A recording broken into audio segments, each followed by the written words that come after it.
क्या होता है जब सती का अपमान होता है? क्या होता है जब सीता का अपहरण होता है? क्या होता है जब द्रौपदी का चीरहरण होता है? क्या होता है जब मां बहू बेटी को जौहर करना पड़ता है? जौहर ये आसान नहीं है, ये वीरता की चरम सीमा है। जौहर ये एक यज्ञ होता है, एक अग्नि कुंड में शरीर की आहुति देनी होती है, भस्म होना होता है। उसी से तब शिव की भस्म आरती होती है, महादेव प्रकट होते हैं, भद्रकाली और वीरभद्र तांडव करते हैं।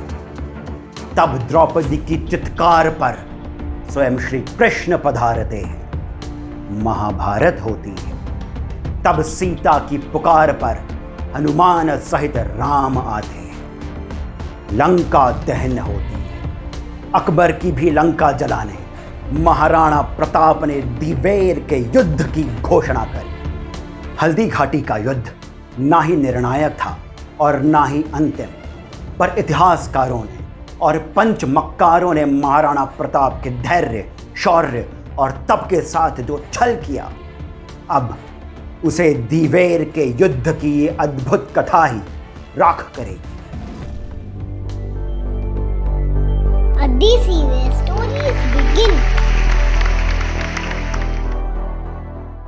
हल्दी घाटी के युद्ध में कई वीरों ने बलिदान दिया। हिंदुत्व की मशाल महाराणा प्रताप को बचाने के लिए उन महावीरों ने जो त्याग किया वो अतुलनीय है। पर हल्दी घाटी के युद्ध के तुरंत बाद अकबर ने महाराणा प्रताप को दबाने के लिए उनकी जन्मभूमि गोगुंदा को हथिया लिया। उदयपुर को जीतकर उसका नाम मोहम्मदाबाद रख दिया और महाराणा के हाथ से कुंभलगढ़ भी चला गया। पर जैसे श्री राम के लिए हनुमान और सुग्रीव आए, वैसे ही महाराणा प्रताप के लिए दो भाई भामाशाह कावड़िया और ताराचंद जी कावड़िया आए। मुझे गर्व है कि वे मेरे पूर्वज हैं। महाराणा प्रताप हताश थे पर हारे नहीं थे। दोनों भाइयों ने महाराणा प्रताप की हिम्मत बंधाई और फिर जैसे श्री राम के लिए वानरों ने सेतु बंधन किया था, कुछ वैसा ही अब होने वाला था। जब एक तीर किसी लक्ष्य को भेदता है तो केवल वो ही एक महान क्षण नहीं होता। जब तीर धनुष पर चढ़ता है, जब धनुष की प्रत्यंचा को कान तक खींचा जाता है, जब लक्ष्य को चिन्हित किया जाता है, जब हवा की गति को साधा जाता है, तब ही वो तीर एक महान यात्रा कर लक्ष्य को भेदता है। महाराणा ने भी अब तीर प्रत्यंचा पर चढ़ा दिया। भामाशाह और ताराचंद को मालवा का सूबेदार बना दिया। अकबर हिंदू मंदिरों को लूटकर जनता से अधिक कर वसूल कर तुर्की की ओर भेजा करता था और इसके लिए उसने सूरत के बंदरगाहों को सूरत पर कब्जा कर हथिया लिया था। पर महाराणा प्रताप की रणनीति देखिए। वे जानते थे कि आगरा से सूरत का रास्ता मालवा से होकर ही जाता है और अब मालवा के सूबेदार भामाशाह और ताराचंद जी अपने रण कौशल से मुगलों पर अचानक धावा बोलते और सारा धन बचा लेते। उधर महाराणा प्रताप ने भी भीलों की मदद से अगले 5-6 वर्षों तक धीरे धीरे मोही, गोगुंदा, उदयपुर, बूंदी, बांसवाड़ा आदि जैसे कई छोटे बड़े क्षेत्रों को जीत वहां के मुगल थानों पर केसरिया ध्वज लहराया। इतने ही समय में भामाशाह और ताराचंद जी ने करीब 25 लाख की मुद्रा और 20,000 सोने के सिक्कों को मुगलों से जीतकर महाराणा को अर्पण करे। हनुमान ने अकेले ही रावण की लंका को जला दिया था, पर फिर भी उन्होंने रावण से कहा था कि मैं तो एक वानर हूं, सोच क्या होगा जब श्री राम आएंगे। ये निष्ठा है, ये विश्वास है। वैसी ही निष्ठा और वैसा ही विश्वास भामाशाह और ताराचंद जी को महाराणा प्रताप पर था। ये स्वार्थ नहीं, परमार्थ था। दिवेर का युद्ध एक दिन का युद्ध नहीं था। हाँ, ये एक निश्चित दिन करीब 3 घंटों के लिए लड़ा गया था, पर महाराणा प्रताप के लिए ये 7 लंबे वर्षों तक चला संग्राम था। दिवेर का युद्ध महाराणा के धैर्य की यात्रा का अंतिम पड़ाव था, क्योंकि इसके बाद अकबर ने कभी भी मेवाड़ की पवित्र भूमि पर सीधी दृष्टि नहीं डाली। महाराणा प्रताप के गुरु नाथ संप्रदाय के संत रूपनाथ जी ने ही महाराणा प्रताप को दिवेर में युद्ध का सुझाव दिया था। अब युद्ध के तय दिन से पहले सभी राजपूत सरदार और भील राजा दिवेर से 10 किलोमीटर दूर एक निर्जन स्थान पर मिले। रणनीति बन रही थी, व्यूह रचना करी जा रही थी। दिवेर के मुगल थाने को 3 दिशा से घेरने का निश्चय किया गया। पहाड़ों पर भील, पूरब के मैदानी स्थल पर कुंवर अमर सिंह और रणभूमि में भामा शाह के साथ स्वयं मेवाड़ केसरी महाराणा प्रताप सिंह। उधर दिवेर में मुगल थाने का सूबेदार सेरिमा खां सुल्तान भी सचेत हो गया था। उसके पास 2000 की सेना थी, पर उसने तुरंत ही आसपास के 14 थानों से और सेना बुलवा ली।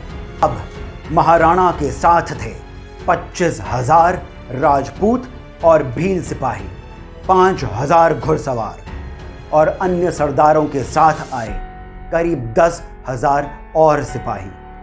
और वहीं सेरिमा खां सुल्तान के साथ थे 15,000 सैनिक। दिवेर के युद्ध से पहले की रात महाराणा प्रताप के लिए कितनी लंबी रही होगी।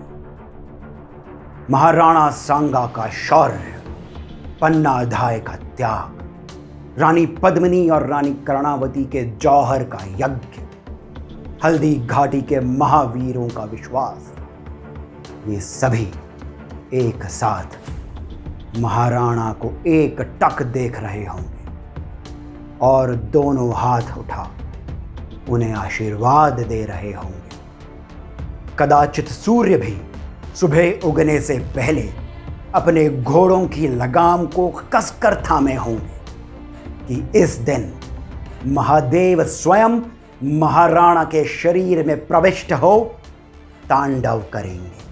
सुबह की पहली किरण के साथ केसरिया बाढ़ ने मुगलों को बहा दिया। सेरिमा हाथी पर था। महाराणा ने उस पर भाले से वार किया। वो झुका और बच गया। तब एक राजपूत योद्धा हाथी के आगे के पैरों के बीच में घुसा और अपनी तलवार से उसकी दोनों टांगें काट दी। हाथी झुका।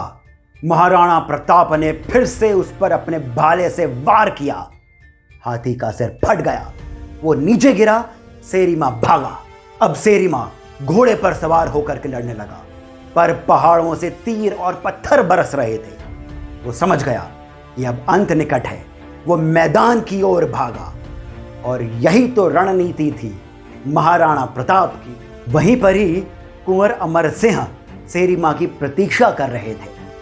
उन्होंने कोई क्षण गवाए बिना अपना भाला उठाया और उसे इतने वेग के साथ सेरिमा की छाती पे दे मारा कि वो भाला सेरिमा की छाती को भेदता हुआ उस घोड़े को भी फाड़ता हुआ धरती में गड़ गया। ऐसा पराक्रम भाले के साथ पहले कभी नहीं देखा गया था। अब एक ही भाले से सेरिमा और उसका घोड़ा दोनों ही धरती से बंध गए थे। ये युद्ध 3 घंटे तक चला। कोई भी युद्धबंदी नहीं था। जो सामने आया उसे काट दिया गया।